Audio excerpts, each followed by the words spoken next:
If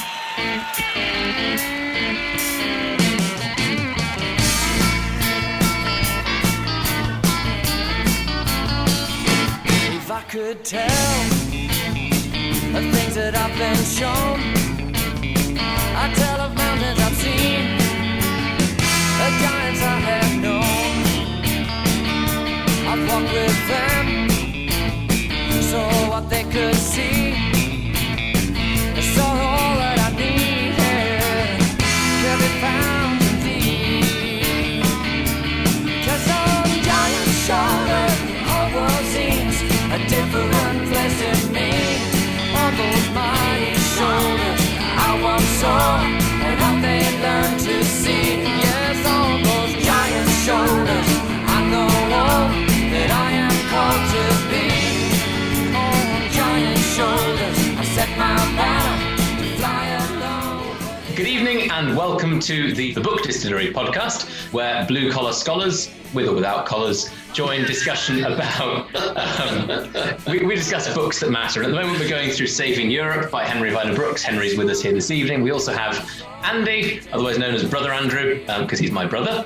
I'm Jeff. We've got Richard, who's here with me. I'm staying as Richard at the moment, so you've got two of us on one screen. Ben has just joined us from doing some cool hip-hop stuff. And we're very privileged to have Meredith with us this evening. So Meredith is an expert in what we're going to be talking about tonight. So that's medieval monasticism. Meredith's a DPhil Candidate in history at the University of Oxford, where she's writing a dissertation on exile and penance in early medieval Ireland and Britain. She's also co-authoring a book that provides a translation and a commentary of a famous collection of 10 medieval Irish saints' lives. Meredith regularly participates in archaeological digs, including recent excavations in Tintagel, Vindolanda, Glendalough, Uzbekistan and Spain. And she's also a teacher and a lecturer, having taught Latin, history and literature courses to students at all ages and levels. She's currently a Latin teacher and the head of a Latin department at the thriving classical school based in the United States. And Meredith, we've just caught you before you go on your annual shark spotting trip. I'm diving with them. I'm not just spotting them. So what is it about sharks? Sorry, and is this linked into your academic vocation, or is this just for fun? Absolutely nothing to do with my academics. I've been obsessed with deadly animals since I was little. I remember when I was in first grade, so I was around 6, we went to a field trip to the IMAX, which were these massive movie, like interactive movie screens. And it was my first one, and it was a man named Rodney Fox, he was an abalone diver, and he got basically almost killed by a great white, and it turned him into a lover of great white sharks. And I remember being completely enthralled by this man's work with great whites. Well, when I moved to Australia, I lived in Australia, I actually reached out to Rodney Fox, and I got to spend 10 days with him aboard his boat, diving with great white sharks. It was one of the most magnificent times of my life, but it's just been a lifelong love of mine. It's not just sharks, actually. I love tigers. I love big cats. I love basically all animals, but I'm especially drawn to the ones that can kill me. It's my living life on the edge, a bit like Columbanus. Right. So Rich is going to give us a chapter summary in a moment, but just so people have kind of a flavour of what we're going to be talking about this evening, we're looking at chapter 6 and chapter 7 of Saving Europe by Henry Viner Brooks. So that's Columban's early career, parts 1 and 2. So we're in the 6th century. Richard, over to you for a chapter summary. Here we've got 2 chapters in a row entirely on early medieval or late classical. So from the Life of St. Anthony by Athanasius, of the cities created by the monks, the cities in the desert, the idea of a new civilization being born from the monastic movement. And then Henry studies the two different and very contrasting monastic rules of St. Benedict and of Comgall in Ireland. So we've got Benedict's relatively moderate rule for the monks, and Comgall's much tougher version of the monastic rule. And Henry has some very eloquent things to say about that.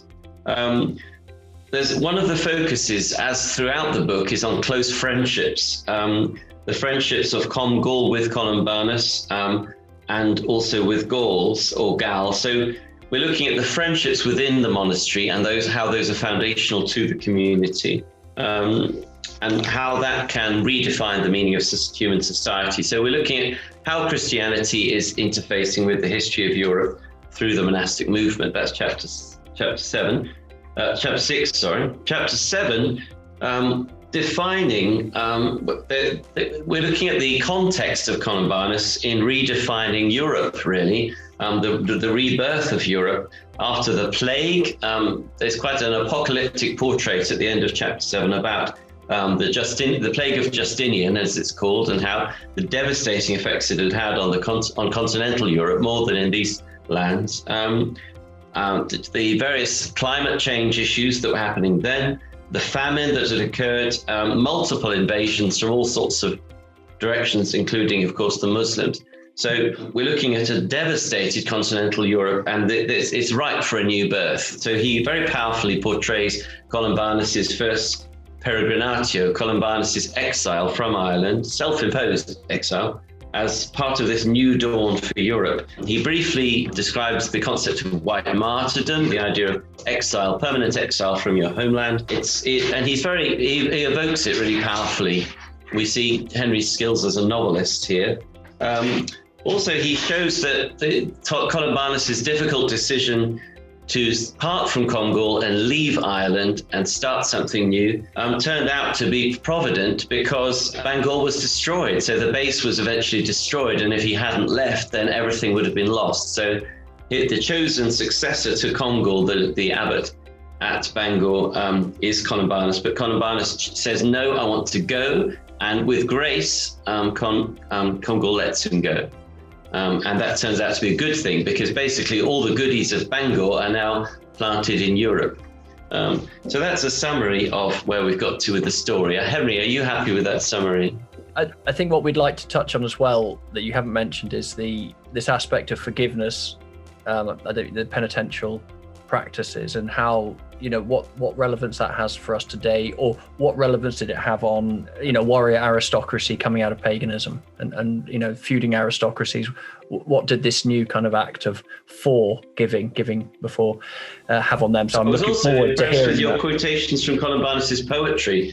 His poetry in Latin was really good, and your translations, it was an excellent analysis of his poetry. So we're basically taking Columban's journey from where he's trained in Bangor to middle age and then his exile. So at the end of the narrative of these chapters, he has arrived on continental Europe in France.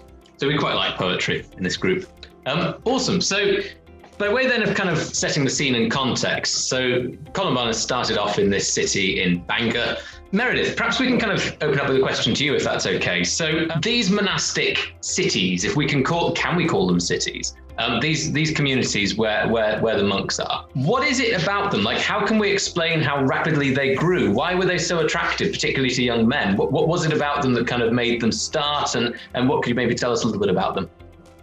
Well, I think that a few things need to be said about these monastic cities. I think cities is a fine word for them. Sometimes you see them in these settlements or communities, but they are quite large. Some of the ones that were described, numbered in the thousands of people. But they were comprised, I think it's important to remember, of many different types of individuals. So you're not just looking at, 3,000 monks, for instance. What you're looking at is actually a number of different people in the community who are performing different functions, who are, have different levels of maybe dedication to the church, or, so you have, like, in the inner circle, you have the monks and the abbot. They're described usually using familial terms, so they're called a monastic familia in Latin. These are the center, these are the kind of the keystone, the foundation of the community. And it's really interesting, and scholars often note that when they use the language of familia, that's something we kind of take for granted, but it actually fits well in with early Irish society, because it was a kin-based society. Yeah. So appropriating the language of, father and brother was deeply symbolic for them, because these blood relations that these monks had left behind were essentially the way that society was organized back in that period. So there was an aspect for these young men or men in general, who would be joining these communities where they would have to sever very often those ties, or at least give away. There would be a loss of some sort with their blood kinsmen in order to adopt this new relationship they had, and they had to forge a new bond.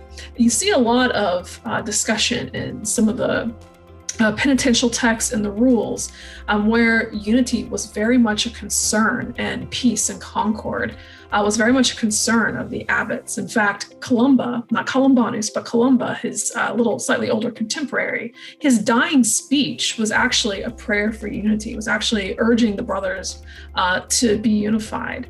And you can't help but think that that was, and Columbanus actually had similar concerns for his communities as well. And it's just a recurring pattern and a recurring theme that you see in a lot of the monastic literature. And you can see why, because just because someone becomes a monk doesn't mean they leave everything behind. So you have to imagine that some of these communities had people who had come from families that were maybe at war with each other, literally, coming together to try to forge some type of spiritual brotherhood. So there was a real tension there for the abbots to help these young men and help these people who are coming into the monastic life to kind of have really an identity shift where they no longer saw themselves as part of this blood family, but rather they were part of the spiritual family. They needed to form new bonds and kind of rethink the way that they think of themselves. So that's all, that doesn't sound particularly attractive, but actually a lot of these communities, and I'm sure we'll get into this a little bit later, we think of Comgall, for instance, as you were just discussing.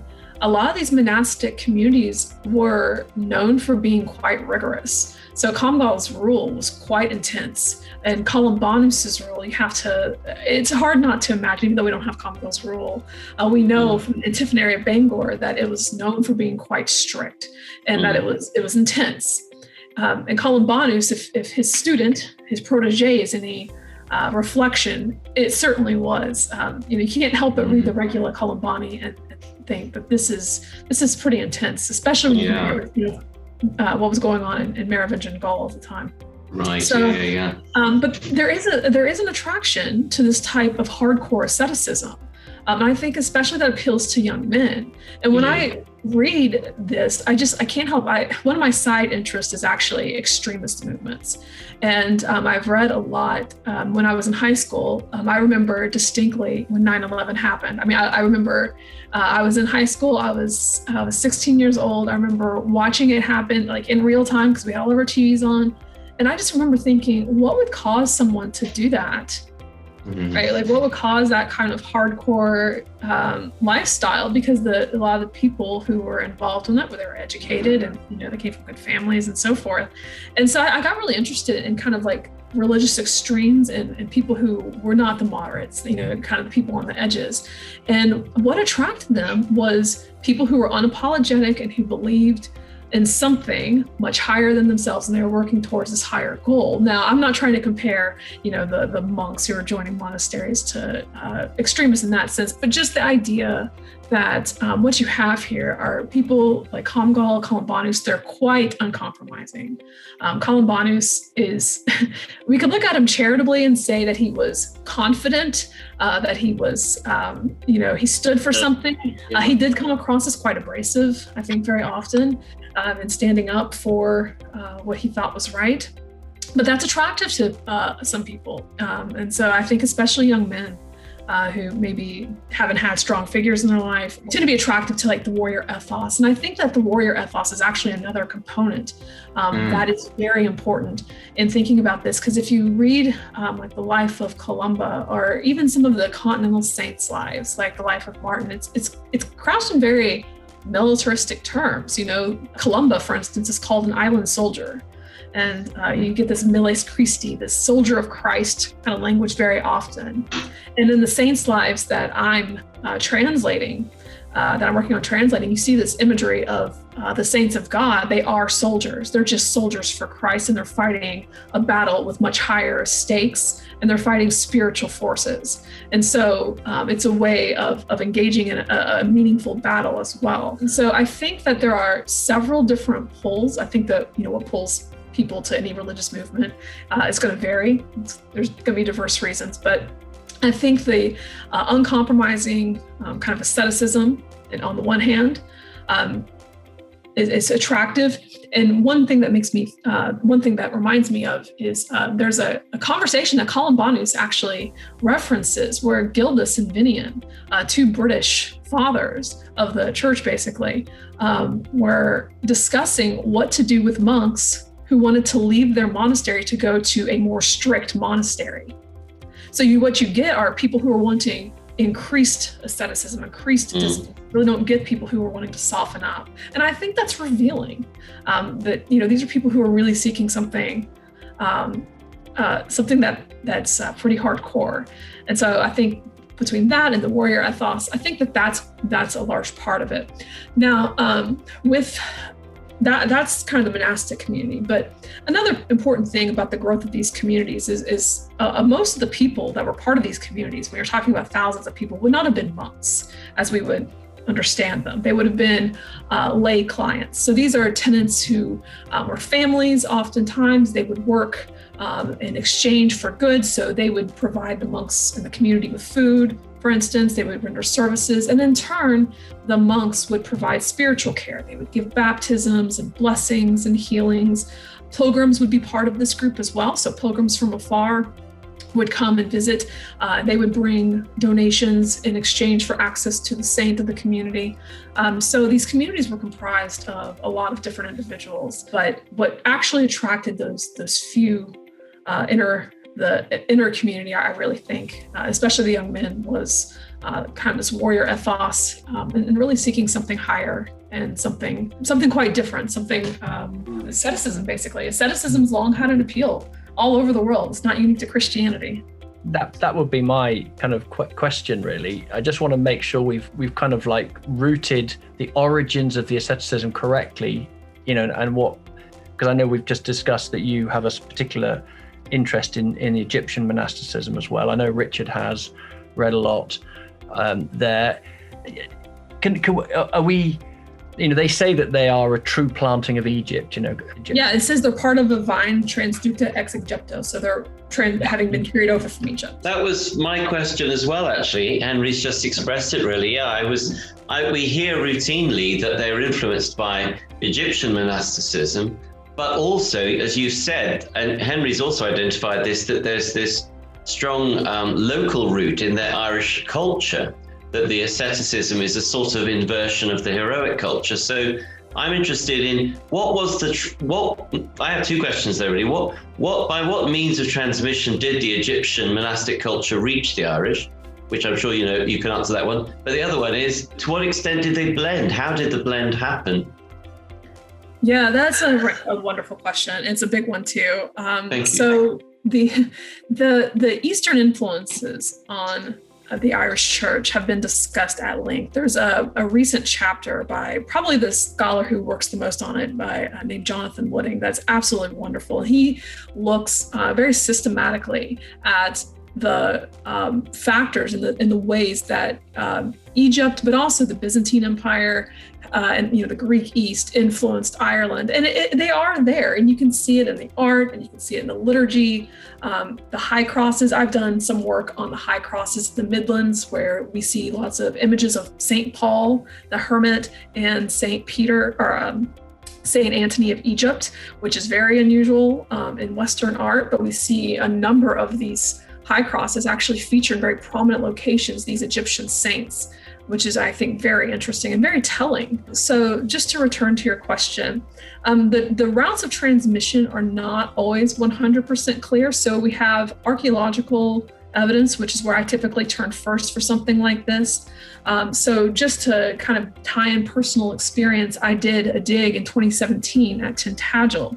And this was I was working on the Romano-British, it's not really a castle, stronghold, I guess, aspect of it. And so this was, considered part of the Dark Ages. This was post-Roman pullout prior to, kind of the Anglo-Saxon incursions fully. And so this was a really interesting period. It's usually called the Dark Ages, but what we were finding was a tremendous amount of pottery from Greece and from Egypt and from Turkey, or modern day Turkey, Asia Minor. And they were pottery that were like amphorae. So they were used for things like sumptuous goods, like wine, oil, and things like that. So these were luxury items. These were not necessities.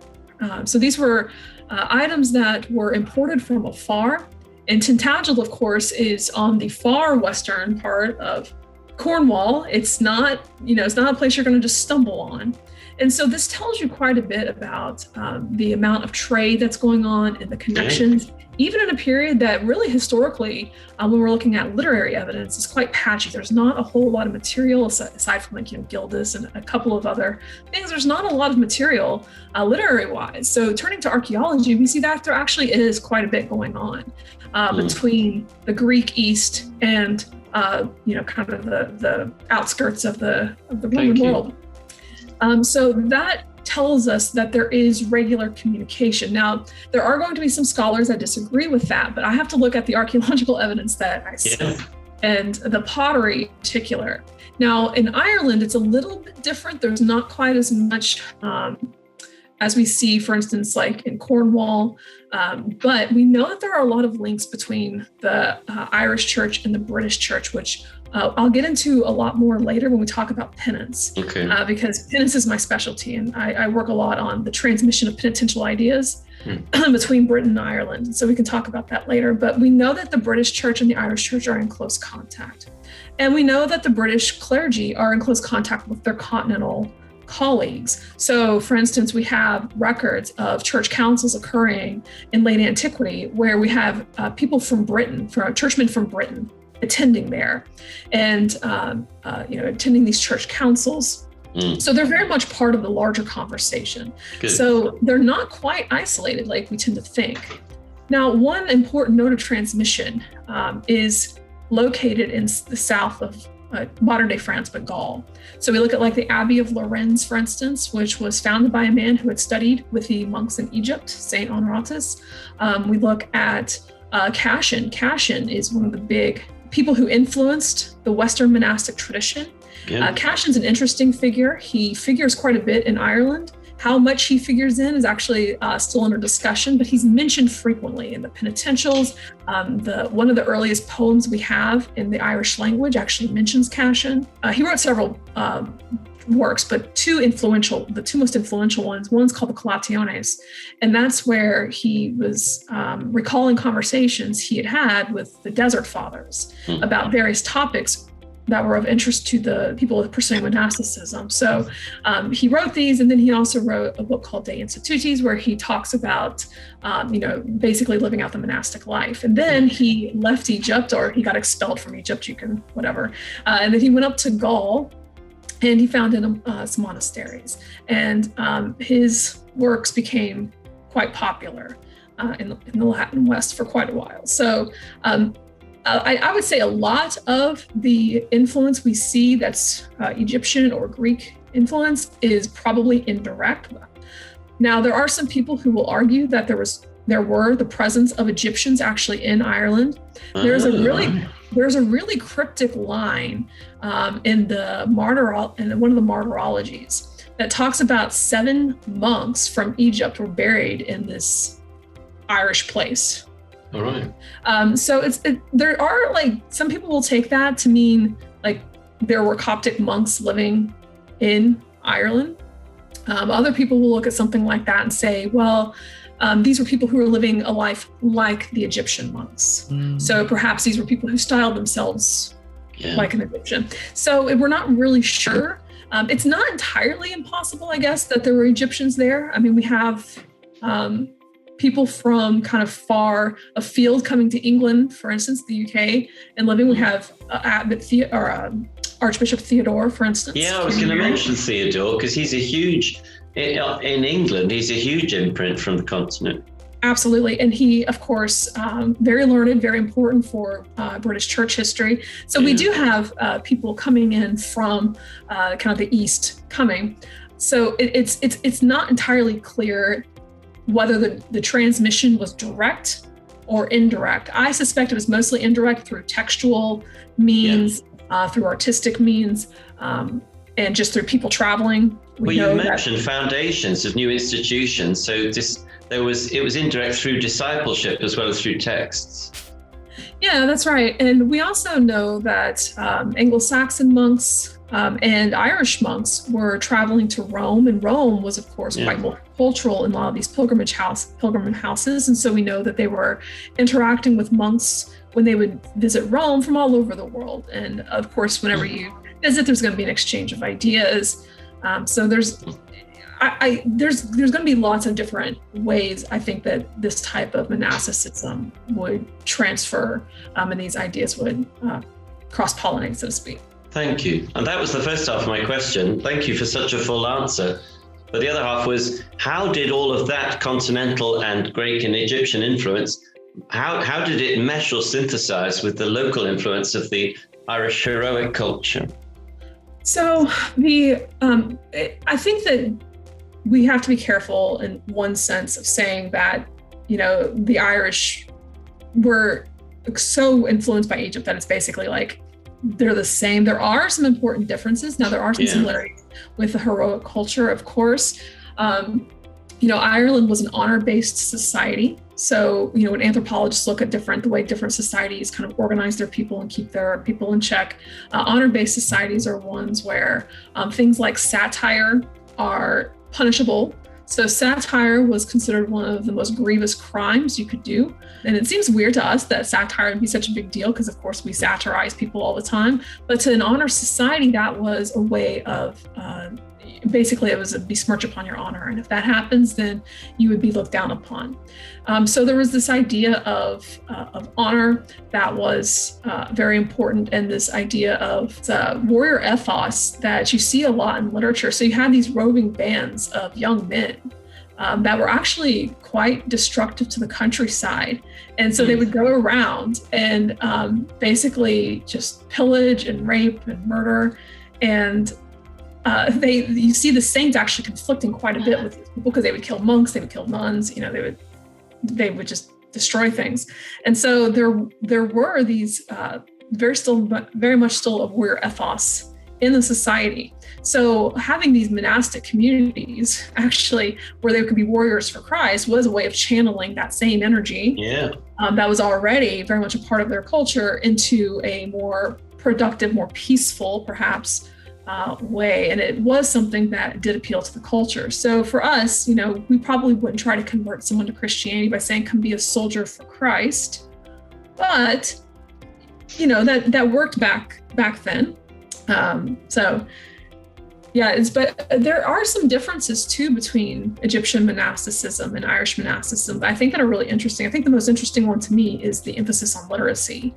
So in Egyptian monasticism, for instance, it's very often a point of pride that the monks were illiterate or that they hadn't been educated. And oftentimes they were still shown as being very spiritual, very in tune with God. And so the idea these are people who were taught by God. So since they weren't able to read, it was God who was their teacher and so forth. But in Ireland, it's actually quite different. So in Ireland, there's a big emphasis on having well-educated saints. And so you see Columbanus was very well-educated, Columba, very well-educated. And in the saints' lives I'm translating, there's always an emphasis put on that education and the literacy. So Columba was even copying a manuscript when he died, the day he died. And so it's very much, so that is an example of there are some differences between Egyptian monasticism and Irish monasticism, where the Irish, adopted what they liked, but they still kept kind of their own Irish flavor to it. That's worth remembering. Thank you so much for that answer. Really appreciate that. So we've covered a lot there, thank you. In terms of the monastic cities and talking about familia, the monastic familia, the importance of family, I think that's really interesting. Speaking of family, Andrew, any points? The influence of things across what was the Roman Empire as it's falling apart and disappearing in the West is interesting. There's the connection of things, because you mentioned early on about the amphora coming across the continent. Surely then people coming across with them is fairly simple. So it's just interesting, that whole question of, were these Egyptians actual Egyptians or were they of the Egyptian order? Yeah, and it's not clear exactly what the situation was in terms of the exchange of people. And I'm not talking about in terms of slavery, but in terms of people coming over, who the merchants were, how long they stayed. I think one of the interesting questions is, and I'm obviously not the first to ask it, but when Palladius did his mission to Ireland, there was already a group of Christians in Ireland. Who were these people? Were they British Christians? Were they Irish Christians? Were they, people who were merchants who were living in Ireland? And could they be from farther afield? It's not clear. And so unfortunately, it's an interesting question. I agree. At the moment, there's not enough to do anything but conjecture about it, unfortunately. Yeah. So I suppose it's probably going to be a mixture of all these things, because the ideas will flow across and people will be trained bit by bit. Yeah. The whole thing about the Egyptians raising up and putting forward people who don't read and just spend time straight with God, that's an interesting thing. It feels like a very simple question, but just in the whole context of Egypt, I'm just thinking Library of Alexandria, it was sort of the place of learning, of reading. Is it that's what the Greeks used to do? That was what Greeks thought, and therefore we're turning away from that. We're turning away from books and reading. And is that an influence, or is that just my brain sparking off in a random direction? Yeah, I think it is important to remember that late antique Egypt was a deeply divided society. Being on the Roman frontier, you have the Greek elite with the kind of Egyptian people who were usually far poorer in a much less privileged position. A lot of the monks that were emulated by the Europeans were actually the peasants. They weren't the elite, which I think is interesting, but there were a fair number of Greeks as well. So like Evagrius Ponticus, who's Cassian's teacher, for instance, he was from the elite. He was very well educated. Cassian was very well educated. Athanasius, Antony's biographer, very well educated. So we do know that there were quite a few well-educated people. Whether or not,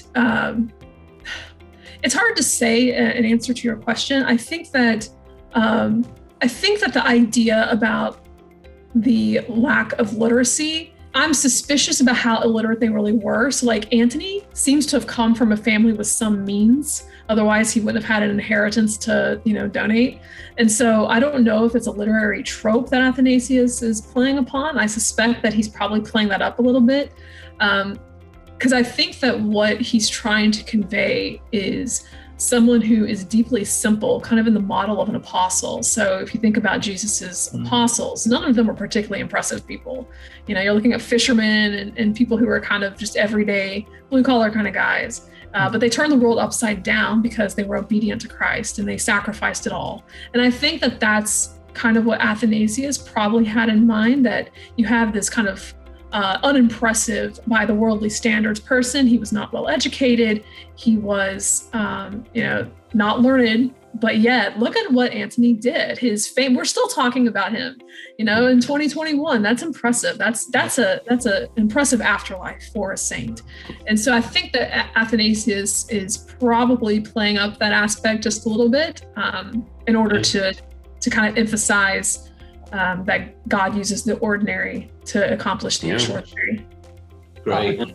I consider something like that carrying over into kind of the split between evangelical and charismatic. This idea of, I come from a literate culture, but look at all the good it's done us. Our hearts are as hard as stone. We need the immanence of God. We need people prophesying signs and wonders. And your book learning's made you cold. I'm going to go straight to the fountain. That kind of emphasize the immanence. It's more like the division of Pentecostal and Reformed in the States. There's the passionate but learned, and there's those based on direct communication with the Lord. So thinking then about those different faith traditions then, I wonder if maybe you could clarify something for us, Meredith. So often there seems to be, particularly in the 20th and 21st century anyway, there seems to have been a sort of idea among Protestants about this Celtic church, that it was something very separate from Rome, that it was this kind of proto-Reformation group of saints that we can really kind of cling on to as something different from papacy. What actually was the difference? Were they that different? Did they see themselves as different? What were their kind of different worship style? What was the kind of deal between Irish church at that point and the Roman wider church? Yeah, no, that's a fantastic question. I'm glad you asked, because this is something that Celticists, so to speak, spend a lot of time trying to kind of help people see and kind of undo some of the kind of nationalistic or tendencies. Not even nationalistic. Sometimes it's nationalistic. Sometimes it's people who have agendas of being anti-Rome or anti-Catholic or whatever. So kind of decoupling some of that with, and trying to figure out what really happened. So I think, first of all, looking at the way the Irish saw themselves is they didn't see themselves as distinct from Rome. If you look at Columbanus's letters, he's writing to Gregory, saying that, hey, we're part of you. Like, we've got this difference here, but his emphasis is really on unity, and that he very much views himself as part of the church corporate. Like he sees himself as part of the Gallic bishop, or the kind of Gallic communities he's in. He views himself as part of the larger Catholic Church. And you see that a lot with like the letters of Cumian and Columba. They didn't see themselves as doing something different or extraordinary. And so I think the self-perception is that they knew that they were on the edge of the world, so that had certain eschatological connotations. But in terms of, whether they were different from the rest of the church, I think they would have been quite offended by that, actually. I think they very much saw themselves as part of the church, wider church. Now, regarding how we interpret it today, so that is a different question. And when you're talking about a Celtic church, we really, when we talk about it as specialists amongst ourselves, we talk about the Irish church or the British church and so forth, because we recognize even between Britain and Ireland, two Celtic-speaking countries at the time, that there are differences. And so I think it's more helpful, instead of looking at it as a Celtic church, to look at these as regional churches, that there are, distinctive flares. And if you've ever been to churches in different countries that are quite different than your own, then you can see that. Like, I've been to church in Mongolia, and I went to church in Colombia, and they are very different. Same Bible, same, still worship, praying and all that, same God, but very different styles. And I wouldn't say that they're not part of the church, or they're unorthodox. They're just, there's local flavor and local flair to the way they do it. And I think that that's probably more accurate of a way of thinking about the Irish church at the time. They didn't see themselves as distinct. And the distinctions that we do see, they aren't radically distinct.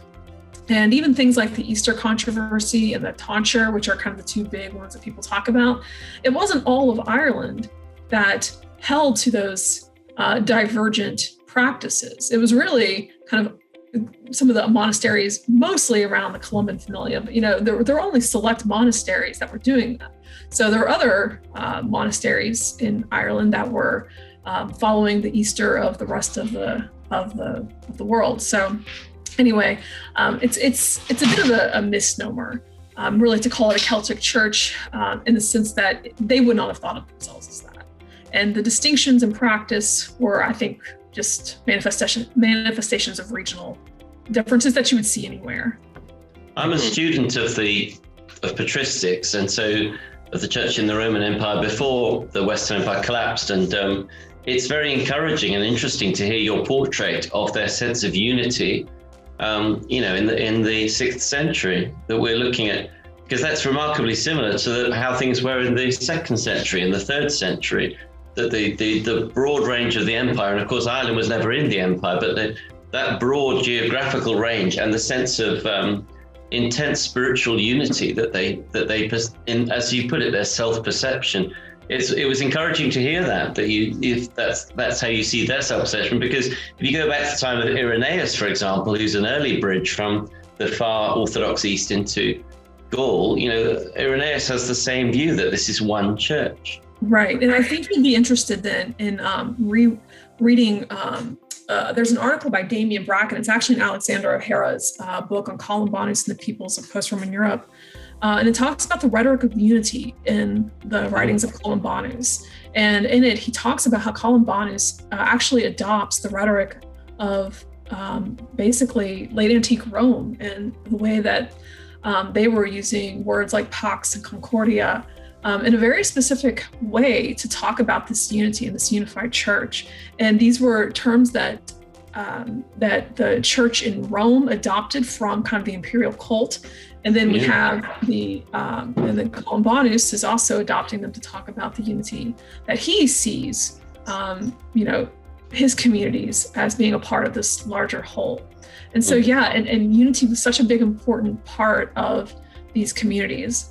So, there's sort of two big things to talk about. They're both begin with P. So one is Peregrinatio and the other is penance. I don't know which order you'd prefer to do them in, because I know penance is your particular interest. So, Peregrinatio, actually, my study is looking at Exile or Peregrinatio in penance. So they're actually combined. Amazing. So great. So I've got the penance thing in my head. So let's go with penance. And then Ben, I think you'll maybe have some interesting comments on Peregrinatio from a kind of modern day perspective. So we'll probably loop Ben into the conversation a bit then. But penance then. So, I mean, some of them seem very strict to me, kind of looking in Henry's chapter. I think this is chapter 6. Where we've got kind of Columban's rule. It's in 7, sorry, it's in chapter 7.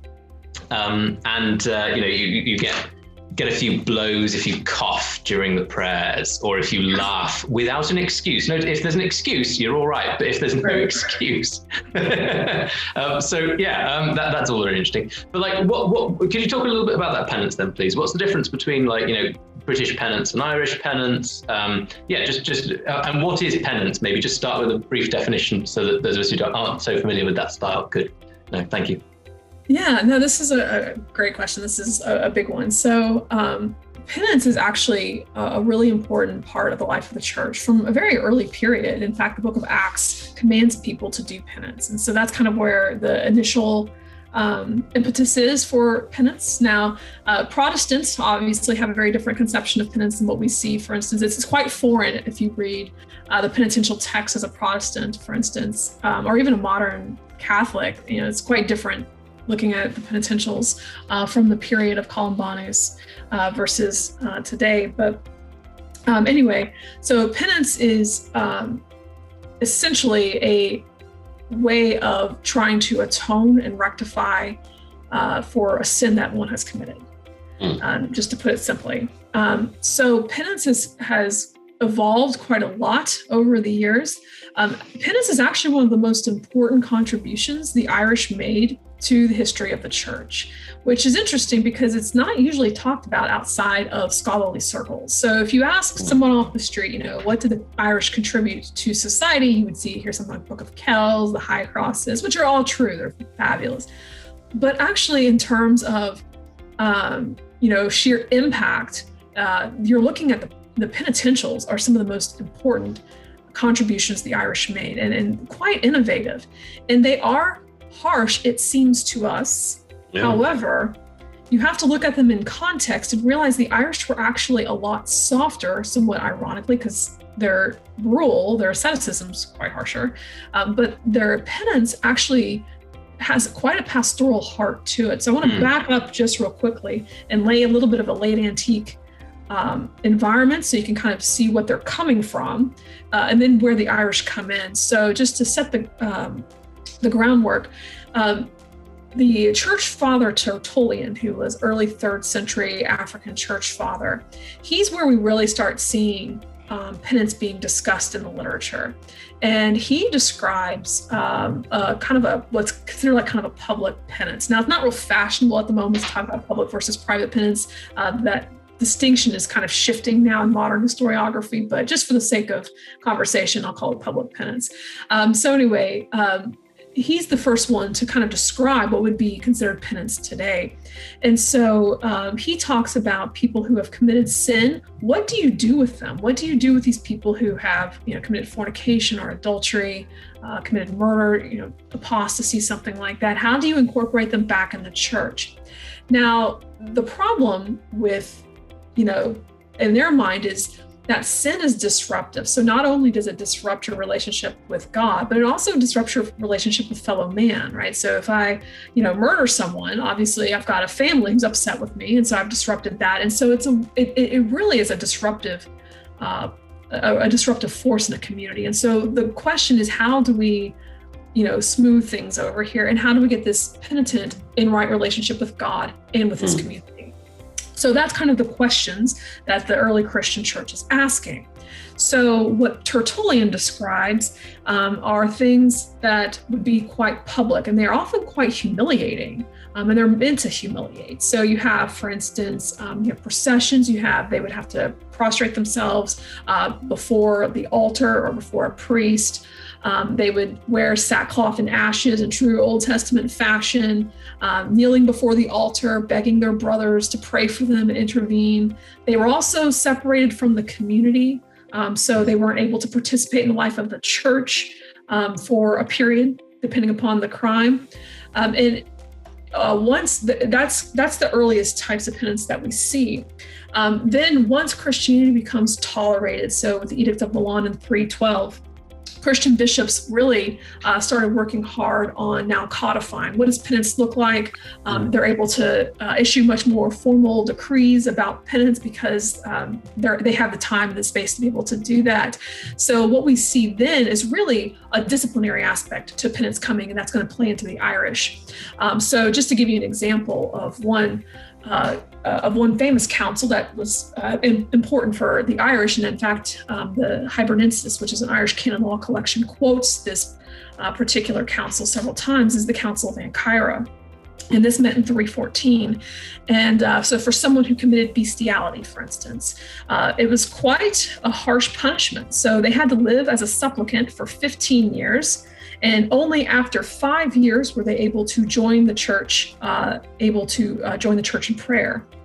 And then only then after 5 more years were they able to take part in communion, but they weren't allowed to make an offering because their offering would still be rejected. They still weren't fully integrated back into the life of the church. And so what you're seeing here is a long penitential process where the person goes through a series of penitential stages where they're bit by bit welcomed back into the church. But it was a very long process, and it was a very humiliating process. And it was a very, in many ways, alienating and exclusionary process. So anyway, and one of the big takeaways of this ancient form of penance that really needs to be emphasized is that it was a one-time deal. So you could only really do penance once. And so what the problem was here is that it caused people to delay baptism, because what penance was supposed to do is that baptismal grace that one received could only be restored through penance. And if you could only do penance once, then it made most sense to delay baptism to the very end of one's life, which is a pastoral disaster, because the goal of the Christian life is, of course, to walk with Christ and become increasingly sanctified. So this is the context in which the Irish penitentials are really showing how novel they are, because what the Irish penitentials do is they say, oh no, these penances that we are going to assign are repeatable as often as necessary, and they make that explicit. So that way it doesn't interfere with baptism. It's not something that, it's something that allows for the continual sanctification of a person. And so that's huge from a pastoral perspective. Other things that it does is there are several aspects that are actually really important to this.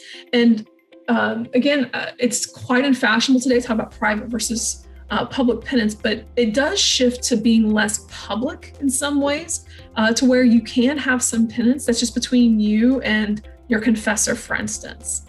And the Irish have a term, and Henry actually talks a little bit about this term, and I really enjoyed his discussion of it, because very often the discussion of the anam cara is quite misleading. People hear anam cara, which is the Irish word for a soul friend, and they think, oh, this is your best friend. Well, that's not what a soul friend is.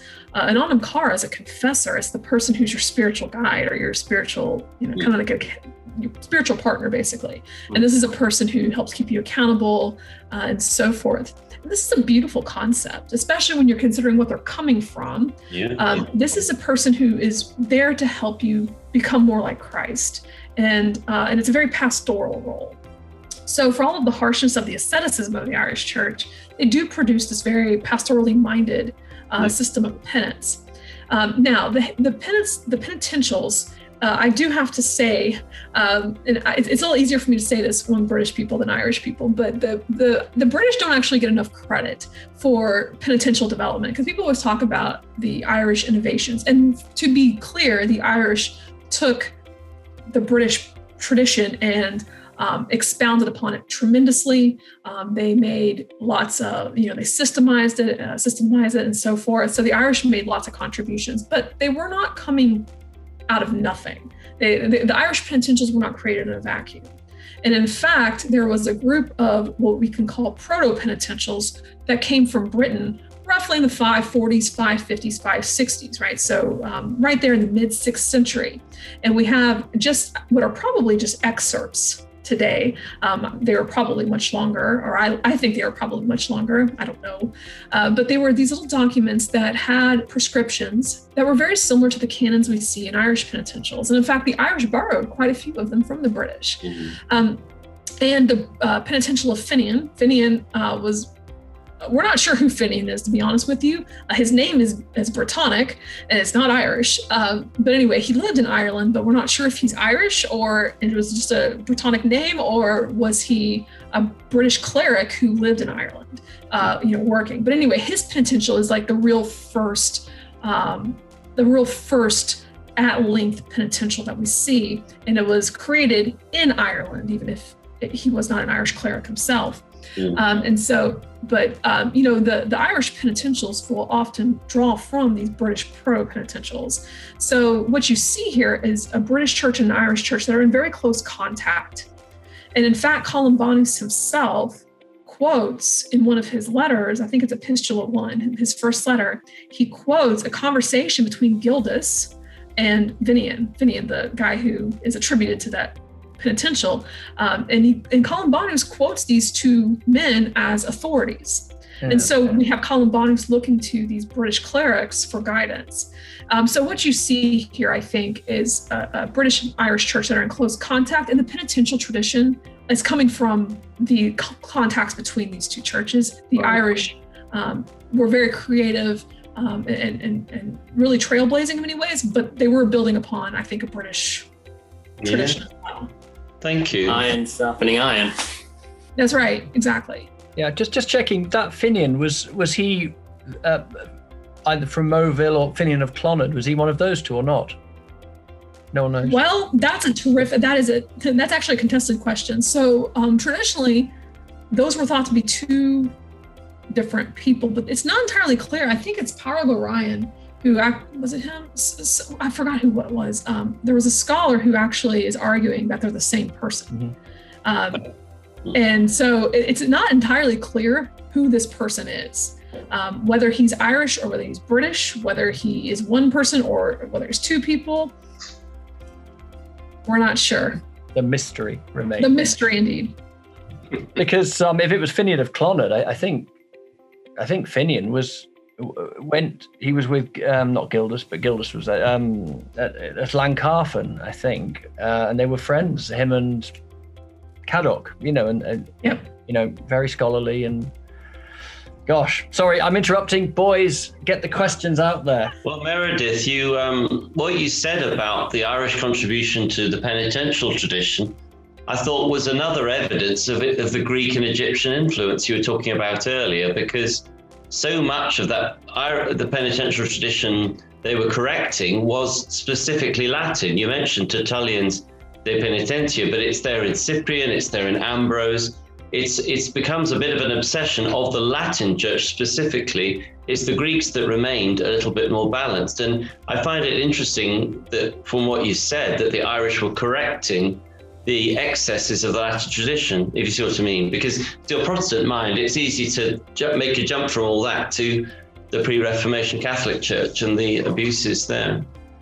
Yeah, and I think that what you're saying is exactly right about who the Irish are drawing from. The Irish are influenced profoundly by the Greek tradition. Yeah. If you look at the Bogosian Penitential, for instance, which is one of the big Irish penitentials, it's a really interesting penitential because it goes into a lot. There's quite a bit of theology built in. It's not just if you commit X, you must do Y. They actually talk about some of the theology behind some of the penances and kind of where they're coming from, their train of thought, which is really interesting. The penitentials are usually just kind of prescriptive, if X, then Y. But the Bogosian Penitential actually does a little bit of theology there. And they usually attribute their theology to say, so this is what, Irenaeus said, or this is what Basil of Caesarea said. And very often they're drawing from Greek church fathers and quite openly. And, just to talk about Columba for just a second, one of the earliest poems in early Ireland talks about Columba's interest in Cassian, but also the rule of Basil. So you have the two people that are mentioned in that poem besides Columba, the church fathers he's drawing from, are both would be considered Greek. Thank you. Yeah. So in using later language, it's like an orthodox correction of Catholic errors. Thank you. Yeah, no problem. That's quite revolutionary, yeah, because I mean, that was sort of, you've already answered one thing that I was going to ask as a sub-question, which was around kind of, the alternative to penance, because although it sounds pretty harsh and tough to us, actually, like, it's a much better alternative. So that's really helpful. Thank you.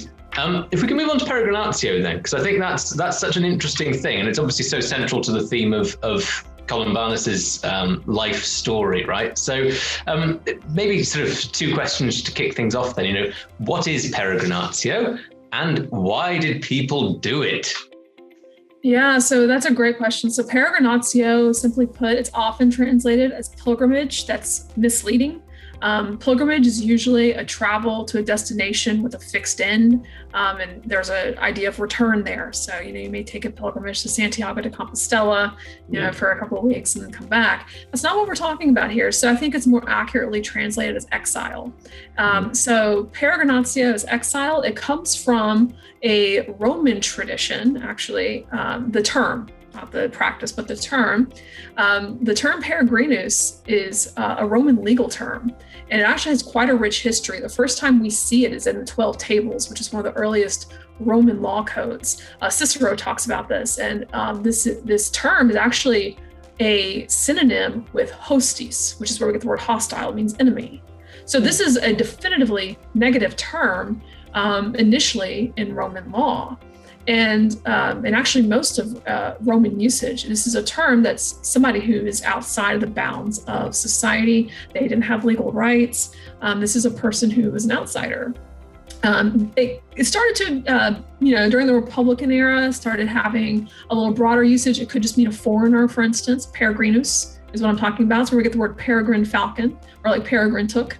And then peregrinatio is the action, or the noun that, the pilgrimage or the exile, and peregrinus is the person who undertakes the peregrinatio. So peregrinatio in Irish conception is a leaving of one's home, patria. That term is a little contested, as when we talk about patria. Do we mean Ireland in general, or do we mean someone's, home tuath, or, kind of their kindred? That's not always clear. But anyway, it's their leaving of their home to go to another place. It's usually permanent, not always. So for instance, we see Columba returns to Ireland regularly. We see Brendan, who is kind of a narrative figure, obviously a literary figure, but we see Brendan returns back, but he's still considered a peregrinus. But usually Columbanus is kind of the peregrinus par excellence. So he's the one who leaves his homeland completely, goes on the posterior peregrinatio, the higher peregrinatio, never returns, and in fact is quite upset when he is almost deported to return to Ireland. He has no intention of returning. He wants to stay abroad to fulfill his peregrinatio. So peregrinatio is an exile away from one's homeland, and it's self-imposed. Yeah, right. And that's key. Now, why are they doing it? That is a terrific question. There are skeptics, and then there are people who are a little bit more sympathetic to religious persuasion. So it depends on the historian you ask. So historians who are a little bit more sympathetic to religious impulse will likely see a confluence of factors. Yeah. So I tend to be pretty sympathetic to religious impulses, and so I would see it somebody like Columbanus, I do believe that he actually did it in order to basically grow closer to God at the end of the day. What's interesting about Columbanus and the way that Jonas frames his Peregrinatio is he frames it as putting him in the tradition of Abraham. And he quotes one of the most pivotal moments in the Bible, which is Genesis 12:1, which is when God tells him to depart and go to a land that I will show you. Now, there are several interesting things about this theologically that are worth noting. The first is God doesn't tell Abraham where he's going. He just says, go. Abraham's like, okay. But he also has to sever all of his ties with his extended family. He has to leave everything behind. He lives in a tent the rest of his life. And this is important. And Bede, the Northumbrian scholar, picks up on this. And he says this tent shows that he has no permanent dwelling on earth, that he's basically, he doesn't have a permanent home here on earth. He's a permanent exile. And so that's a really interesting motif that the insular societies are picking up on. Yeah. Now, another really crucial factor here that really hasn't been developed in scholarship yet, and it's one that I've been thinking a lot about actually as I think about Peregrinatio from a theological angle, is that Genesis chapter 12:1 is actually the first time that it kicks off the beginning of what's going to become the Abrahamic covenant. And so God's blessing of Abraham to make him into a father of a people who are going to be God's people and to give them a land that's going to be their own is predicated on his obedience to leave his land, his former land, behind and to go on to this exile, this journey. Now, Abraham could have said no, but he would have missed out on these blessings. And so it's by being obedient to God to leave behind his family and his people to join God on this journey to a destination he doesn't know yet, that actually sets off one of the most pivotal points in Christian or in salvation history, which is a bringing of people into God's family and establishing this covenant with him. This is a covenant that has New Testament implications, as the Apostle Paul brings out, Gentiles being grafted in as well. And this is something Bede actually picks up on a lot in his commentary on Genesis. Bede talks a lot about the importance of this covenant. And actually, it's quite important since you like patristics. Jerome was very fixated on this covenant. And in his Chronicon, he commemorates Abraham's departure from the land of the Chaldeans something like 50 times in his Chronicon. He keeps marking the anniversary of this because it's such a pivotal event. Augustine in De Civitate Dei, in the City of God, he does the same thing. He talks about how important the fact that we realize that salvation comes from Abraham having left the Chaldeans. So anyway, it's this really pivotal moment in salvation history. And it was interpreted as such by the patristic period and by Bede. And so I haven't had a chance really to look at what it means in terms of the insular culture yet, or Ireland in particular. But we see that Jonas quotes Genesis chapter 12 when he's talking about why Columbanus did it. And we see in an Irish life of Columba, another famous Peregrinus, who was a contemporary of Columbanus, that there's this beautiful and this quite lengthy theological exposition of Abraham's Peregrinatio. It's almost 2 pages long, which is very unusual because it's not that long. It's not that long of a saint's life, but he gives almost a 2-page explanation of the importance of Abraham leaving his people and that Columba is actually following this model. So we have at least 2 of the most quintessential Peregrini following Abraham, according to their hagiographers. And so it's worth considering that their motivations, at least in the mind of their hagiographers, was similar to Abraham's. They're leaving their people behind and they're doing it to follow what God has in store, which is making a people for his own. So, there's, at the end of the day, it sounds kind of cliche, but they're getting closer to God. But, what exactly that means, I think there's still a lot left to be explored there theologically. Amazing. There's so many fascinating things in there, isn't there? So, that I'm intrigued by that sense of calling, that actually, they kind of see themselves in, and then that family motif coming through as well, right? People who've grown up in that family monastic community with their father abbot, and then are being called out to actually, set up their own monastic family in a sense, and that actually, if they're given the land of their own, then they can see that come to fruition. So I think Henry has a point, and then we've got a few other things, but I want to loop Ben into the conversation in a moment as well, because of that kind of modern link to Peregrinatio that we've got there. But Henry, go for it. Yeah, that was just brilliant. Thank you so much. This is absolutely goldmine. This is going to be. Thank you. Something just struck me as we were going through. I thought, gosh, I don't even know the answer to this. So when we talk about white martyrdom, green martyrdom, when did those phrases come in? Are they antique, or are they modern?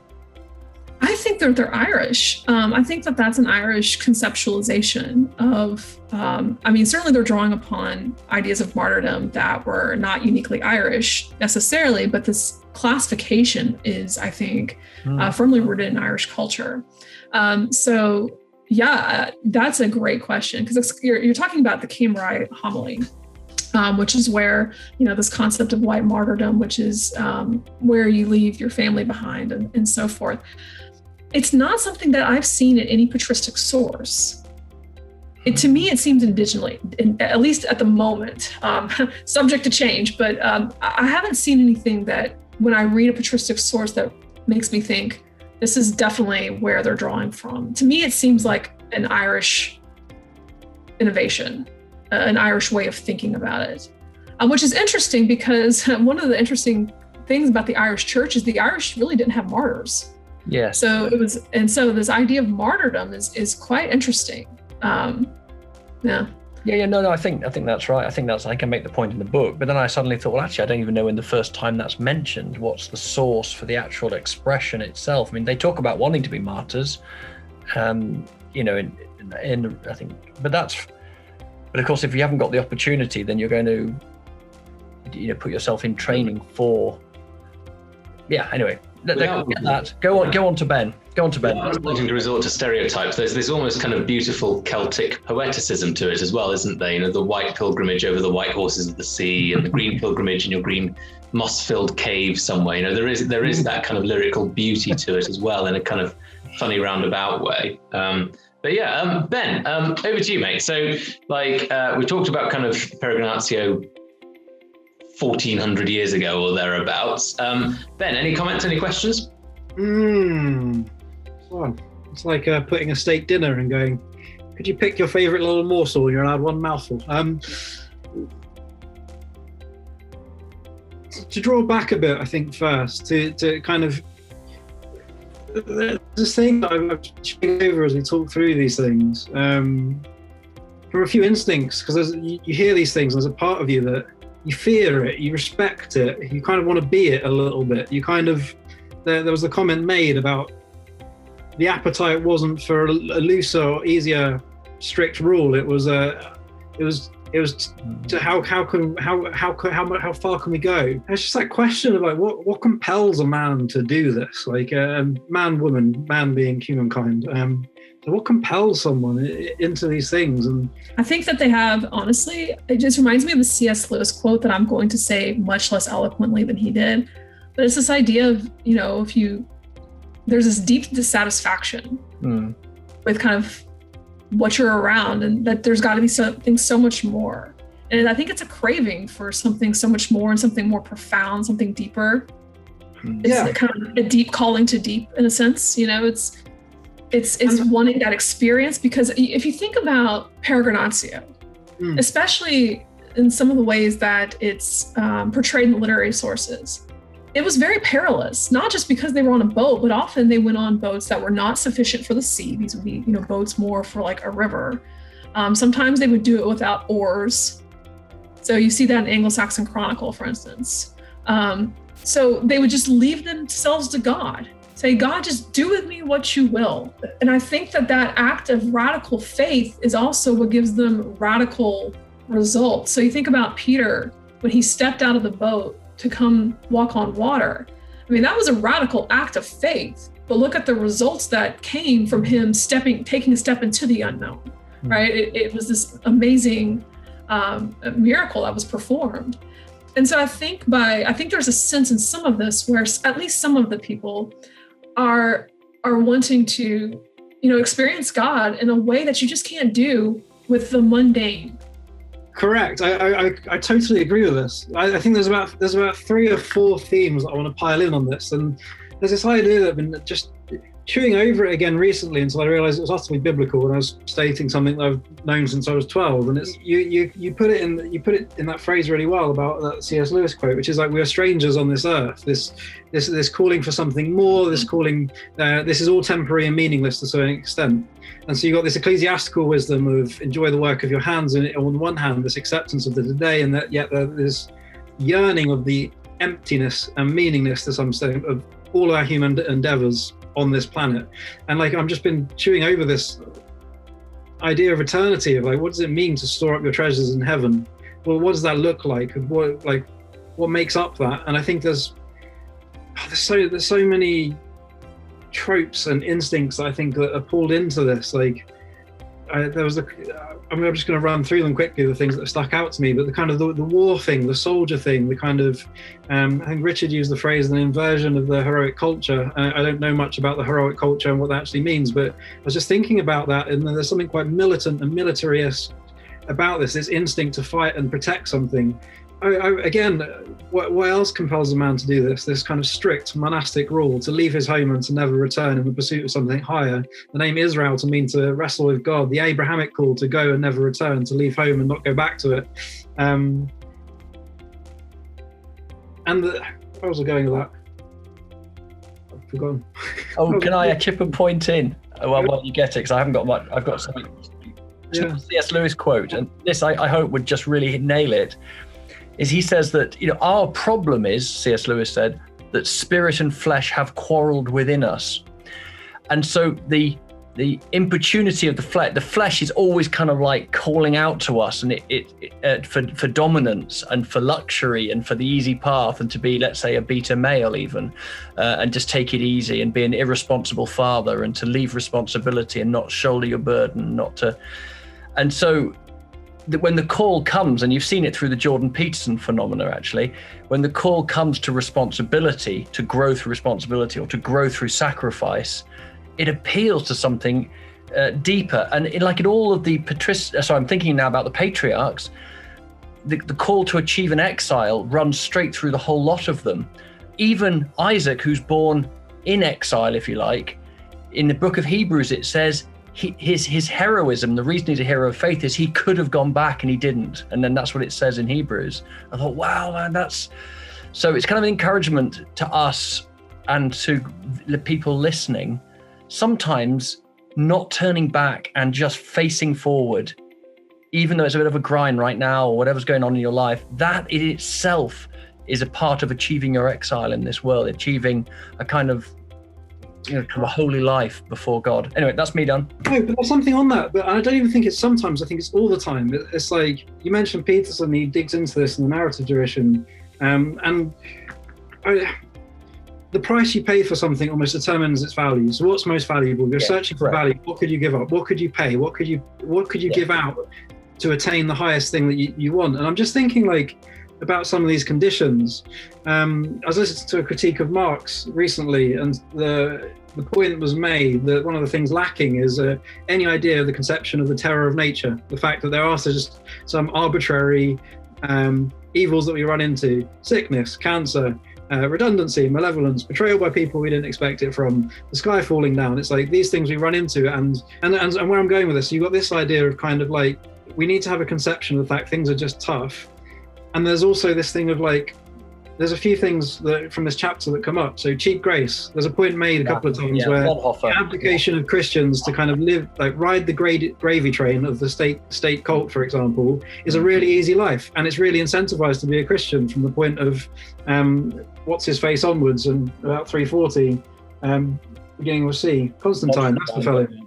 Well, and so there's this easiness that comes into these things, and I'm just thinking about the reflection between this discussion about monasticism to today, and it's like there's an appreciation for nature there, which is an appreciation for just, and so I'm just thinking about this inoculation, this watered downness of these things that we hold to be true, these kind of ancient stories that for some of us we've come to hold paramount. So these stories around Christ, these stories that run back deep into the Hebrew culture. You could even make the case, as many are making at the moment, that this Judeo-Christian value is at the center point of the things that have excelled in Western culture, and yet there's also kind of watered down Christianity that isn't appealing.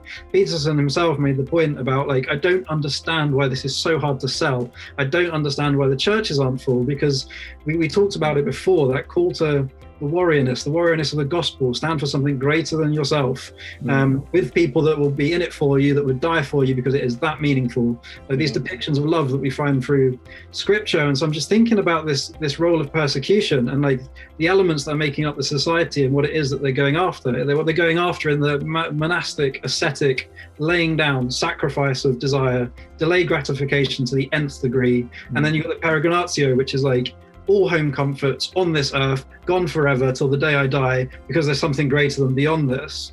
And just what that does in a purifying sense of character, and also an anti-lukewarmness. Like these folk in this time, it's like there's a line in the Bible, for those that don't know, where the Lord says that for those that are lukewarm, I'll spit you out of your mouth, which is such a fascinating phrase. So you go lukewarm, slightly closer to hot than cold, but there's this knife that divides down the middle, on which side you're going to fall. And there's something in these stories and journeys of folks that are leaving home forever, with a sense of clandestine destiny, and this kind of just abandon of the things of this earth that could be fun and pleasant, for something greater. And how much does that purify?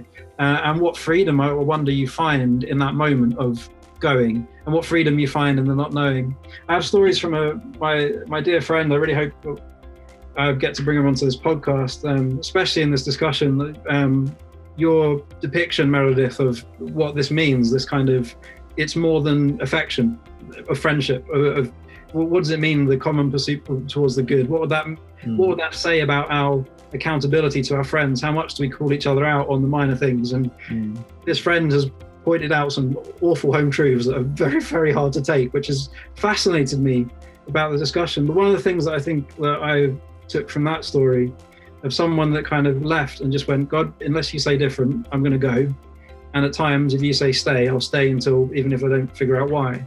And just hearing about those moments has left a dramatic impact on me in terms of to what reason do we act? So not even to what reason would someone abandon everything to be a monk or the ultimate ascetic life, or to what reason would someone abandon home completely? It's like, what did they find that pushed them into that mode? And then hearing about a moment of being sat in airports and having to wait and being uncomfortable until the Lord says different, and then hearing how things worked out in a way that was meaningful and came through, fascinated me. It called to something in me that just shook off this comfortability. And also hearing about in the going, experiencing stuff of this life that just shakes your kind of entitlement. It's a buzzword today, but the things that you believe that are okay and that everyone has, and you don't particularly want to give up even if everyone doesn't get to have them. It's kind of like, it's a rude awakening. So yeah, it's I've not headed toward a question, but there's a really interesting discussion and meaning in this, because I see it like they've found something and gone, this is so meaningful, this is what I'm willing to do for it.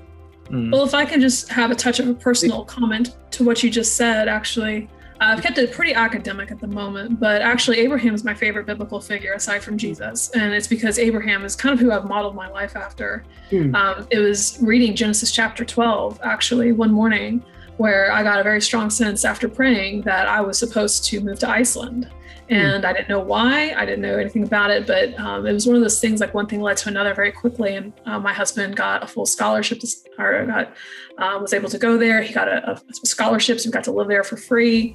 And then it set in motion a series of what can only be described as providential door openings that, you know, it would take a whole podcast just to explain, like, all the countries we've lived in and all the ways that, and all the different roles I've played in the past 10 years, because I took that initial step of faith in kind of that Abrahamic way. And I didn't know where I was going when I was praying. I just knew I was deeply dissatisfied being, you know, I had a happy life in many ways where I was living in Kentucky, had a great job. I lived near my family, had a 2-year-old daughter. Like everything was going well, but I was like deeply dissatisfied on the inside, enough so that I woke up at 4 a.m. praying. I was like, God, this is like not working for me. And I really think that God was working on my heart to do that. And so Peregrinatio is an academic study for me, but it's actually a deeply personal one for me as well. I'm kind of like working out my spiritual life in a way. So that's why I'm so sensitive to kind of the not just political motivations of the peregrini, but also looking at the religious. So like your friend's experience, Ben, is very much something that I resonate with, because it sounds very much similar to kind of like, I've lived in 6 countries in the past 10 years. I'm getting ready to move to the UK. So like, I very much kind of get that. But I wouldn't trade it for the world. Like it's exhausting. I've lost lots of friends and money and, along the way, but at the same time, I have a rich store of spiritual experiences and ways I can look and say, like, God has, what can only be described almost like miraculously provided for me. And so it was kind of that, I wouldn't trade it for the world in a sense. And so I think Peregrinatio, and one thing you said, I think, maybe it was Henry, but one of you all made the mention about Isaac and all the ways that exile shows up in the Bible. And I actually meant to mention that at the outset, that Peregrinatio, this theme of exile, is actually one of the main narrative threads that run throughout the Bible. Because Adam and Eve were exiled from the garden, and that began in exile where we're trying to reunite with God in heaven. And so this theme of exile is one you see with Moses and the Egyptians. You see it with Abraham, with the Israelites constantly getting kicked out in their time of exile from Israel. And then, of course, Peter calls Christians peregrini in his letter to the Christians, these people who had been dispersed. So this language of exile is all over the Bible. And it's one that the early church was very sensitive to. In fact, the patristics, especially Augustine really picks up on this. And it's one of the main themes of the city of God, is that we are a city here on earth that's in exile from heaven. And so he calls us. And so you've got like the peregrini here on earth, and then you've got the city of God in heaven. And we're separated at the moment, but we're kind of working towards the same eschatological goal, where in the eschaton we'll be joined together. And so, this language of exile it's all over Christianity, and it's something that the early church very much picked up on, and that the Irish very much resonated with. And so I think it's a really powerful one too. And I think it speaks to a deep alienation we all feel on some level, because we're not where we're meant to be. I think 2 things for me. I remember I heard someone tell a story, like the go-ness of it, of the kind of, when you go, all these things happen, and when you don't, they don't. There's something about that kind of, when you take a risk, run and jump with no intended destination, that like it's the sort of thing that you'd love to hear people's stories for days. I can say the same things. I recently just on a whim decided to move cities. And on the second day, someone introduces me to someone that knows Richard, that's well connected, that's been on ecumenical matters for their entire lifetime. And they've offered me their spare room in a day. And it was like, oh, right, doors just fly open in a way that you don't expect, but it buoys the past. And I was thinking 2 thoughts. One was a story from a guy called, just tying this into scripture to some extent, Robbie Dawkins, who when he decided that he felt like it was a good idea to go to a place where it was illegal to talk about things of a Judeo-Christian tradition and to offer prayer for people, and he was like, I think I should go there, that's the thing. And he had a friend come to him and it was like, look, you might die for this, like I really hope that you've got a clear sense that the Lord has spoken to you about this. And he's like, oh yeah, he has. Thank you. Yeah, it's a really good concern. He has spoken to me about this. And the guy goes, oh, phew. I was, I'd just love to hear what that was that the Lord said to you that made you pick this country and go. And he said, oh, happy to share it with you. And he opened his Bible and it says here in my book, go into all the earth. And it's when he's like, yeah, no, here it says, go into the earth and I'll be with you. And I loved it. I was like, there's something about that. Nicole's story is a mix of God saying now and then and stop, and also just taking a run and jump off cliffs in a remarkable manner. And it makes me hungry. And the second thing, I was just thinking about these monks earlier, and it's a phrase someone used. I tried to phrase it in a few ways, but it was like, the thing is, like, the Lord brings you what you need, but what you want, you have to go get. And that sense of because all through this study, I was thinking about these monks and this kind of strict penance. It's like, why? This is religious. The Pharisees said this kind of stuff. Why on earth why would you give a man that much power? Was my reaction just reading through it and just like, dear me, I'm not impressed at this. And I just thought, but if you're hungry for something, if you actually want to be around men that have done something, or just people that have done something, that have laid down a lot, and they have something you want, and you can't get that for free, that you have to pay the same price, that you have to go get what you want, even if that's like kingdom things, even that's an impact, even that's a legacy. It's like there's this going. Mm-hmm.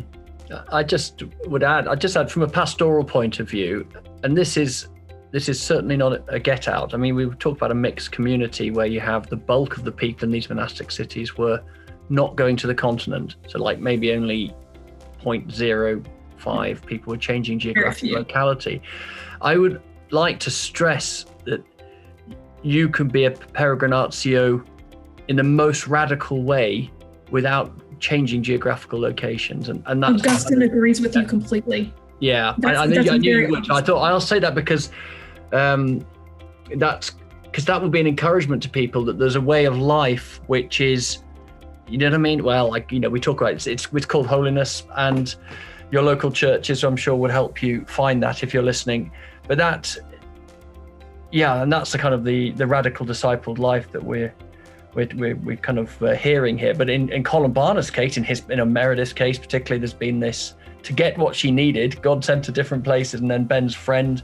And of course, we've all been places, but I'm just thinking some of the biggest changes and most radical things that have happened in my life are ongoing, and no one sees them. That the most radical thing he needs is your heart. And for some people, that might be enduring looking after an elderly relative for the next 50 years. I think a lot of people like that. Now, that's a very Augustinian notion. Because actually there was a lot, and that's a really important point, Henry, because a lot of monastic leaders, even in Ireland, were very concerned about Peregrini. It was not meant for most people. In fact, there was quite a lot of hesitation, even with Adovnan. There are some scholars who interpret some of the tales of the Peregrini, even within the life of Columba, who is, of course, a Peregrinus. That's actually a critique of these people who are going to these desert islands instead of staying in the stabilitas of a community where they're accountable. And Cassian, who is very influential in many ways in insular theology, Cassian was very concerned. Augustine, Jerome, all these church fathers are very concerned about people going out and because there's no accountability. Like, who was Columbanus accountable to? That's one of the questions that I think about regularly. And of course, Columbanus was kind of an advanced spiritual state, as Jonas makes clear.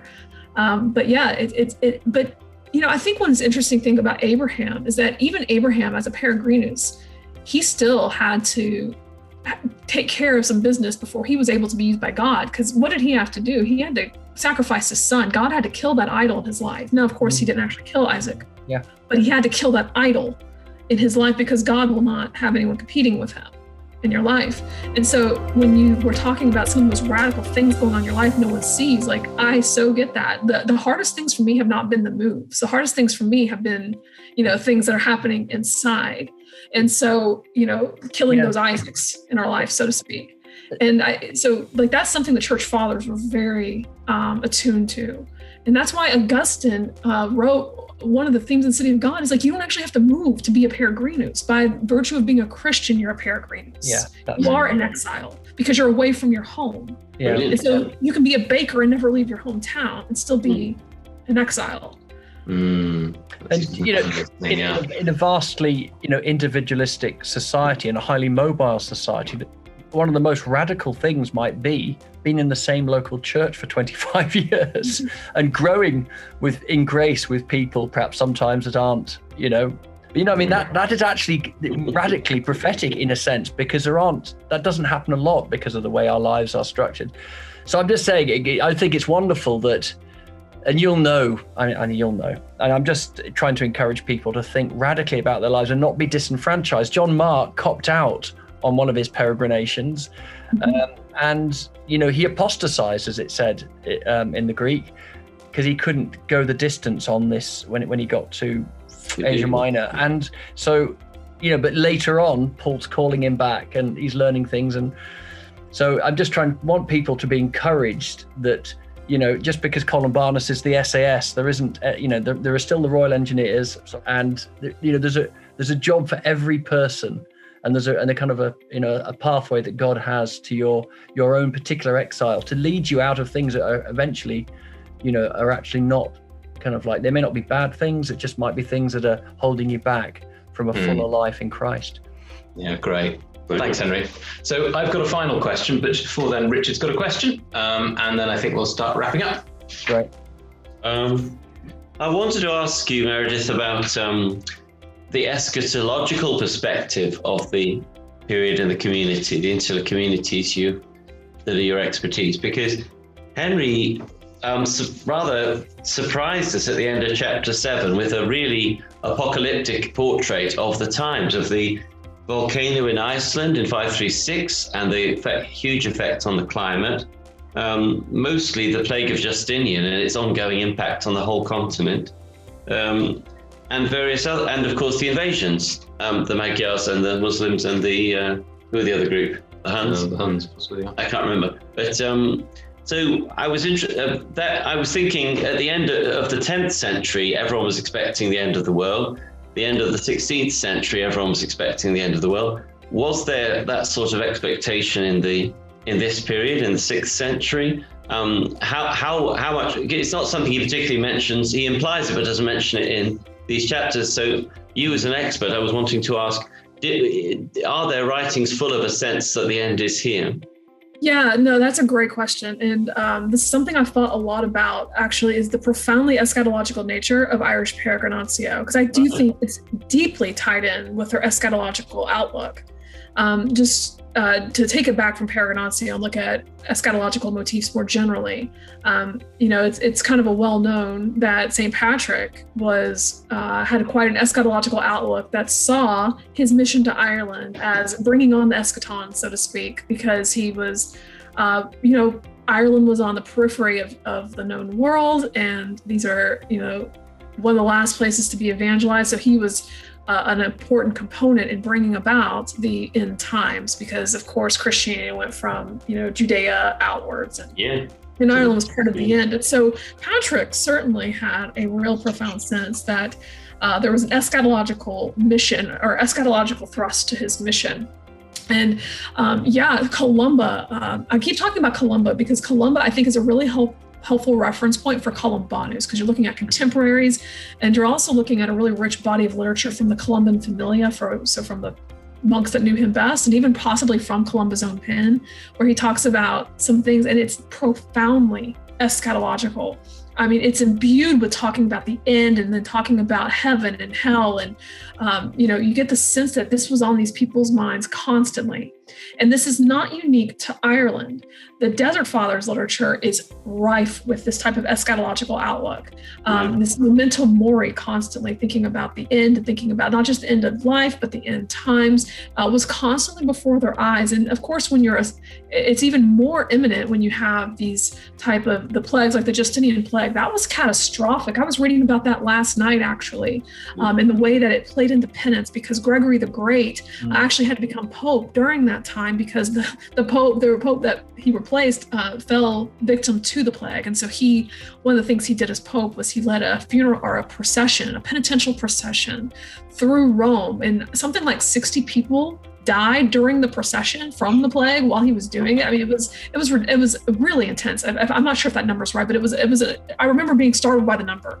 And so there was a real sense of catastrophe, that was really that death was imminent, but also that the end was imminent. And you get that a lot in Irish literature. I do think it does play into Peregrinatio. I think that we see like Columba and Columbanus in particular, they were very much thinking about preparation for the end, their end, but also in the work that needed to be done in order to bring about the end, with the work of evangelism and so forth. So I do think that eschatology was one of the primary motivations of the Irish Church and of the Peregrini. Thank you.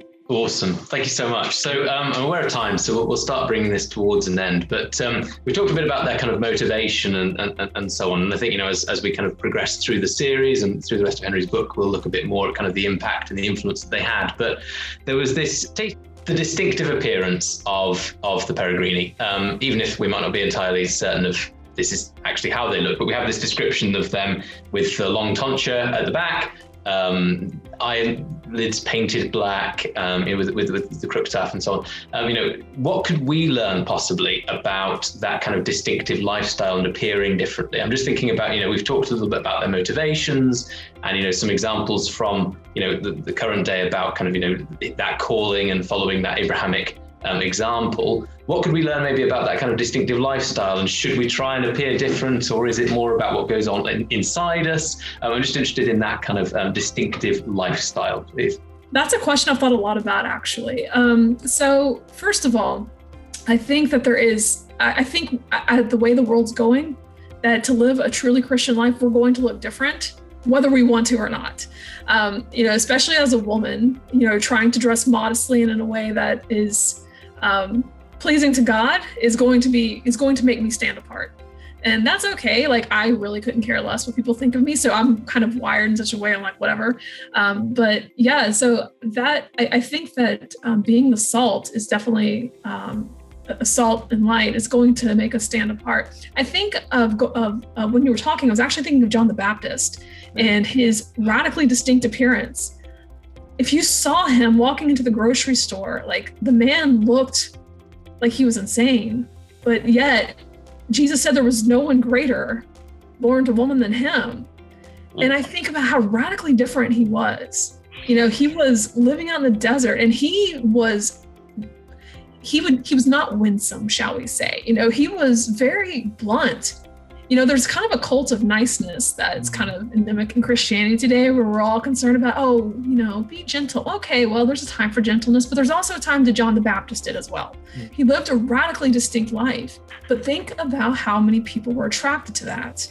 He had crowds out there, and people are attracted to people who offer unapologetically a vision that's radically different than the hollowness of whatever present age they're living in. I think that's one of the appeals of Jordan Peterson. So many people don't get why he's so popular, and whether you like him or not, it's because he counters what he's around, and he's unapologetic about it. He whether you like him or not, you can see why people would be attracted to that. And I think, just circling back to what we talked about at the beginning, I think people are attracted to someone who stands for something, and especially in an age where people don't stand for things, where everything's relative. When people take an unapologetic stand for what they think is true, and I'm not making an evaluation on whether it's true, just on what they think is true, it's attractive. It draws your attention. And so I think that is, I think that to live an authentically Christian life, you're going to have to stand apart. There's no way. And it's going to make us change not just the way we look, but the way we look is I don't think it's an either or. I think it's a both and situation with the interior. I think the way you look is a reflection of who you are. It's an identity marker. And I think that also in terms of like the media we consume, the music we listen to, what we allow to go into our eyes, the type of activities we participate in, it's all going to be different, because there are things as Christians we cannot participate in. We can't be, we can't partake in darkness, right? We need to stand apart. And so it's going to make us distinct. But I don't think that's something we should fear. I think that actually is quite attractive, because when non-Christians or people who are seeking see someone who's different, they're going to say, what is different? And, I've had people, like, I'm in academia, which is not the most godly field. And the fact that I am different, and I don't go out advertising it or whatever, but, it's obvious I'm different. I've been married for 17 years to the same man, and I've got a child, and I was a housewife for 10 years. And so, there's things about me that are quite different. And it's just going to be natural as you live out your Christian life that you're going to stand distinct. And so I do think that the exterior is a reflection in many ways of your interior. And so, we're going to look different. That's all right. Meredith, it's been a privilege to hear your heart and your mind on these things. Thank you so much. Thank you. Well, thank you for the invitation. It's fun to talk Peregrinatio, so it's good. Absolutely. Well, thank you so much. I think that's a great place to leave it. So from the Distillery podcast, Blue Collar Scholars, thank you, Meredith, for joining us this evening. And we'll look forward to the next episode. All right, thank you all. Thank you. Remember also that this journey was part of the research for a book which uses the lives of Columbanus and Schumann to explore the unlikely arrival, survival, victory and atrophy of European civilization. Do follow the links below to find out more. Please let us know what you thought of this episode, what you liked, what you didn't, what was new to you. Just start a conversation below in the comments section. And of course, if you found the content helpful, then we're pretty sure you're going to like this next one suggested here. But also while you're there, don't forget to help us by subscribing to the channel. Thanks for watching.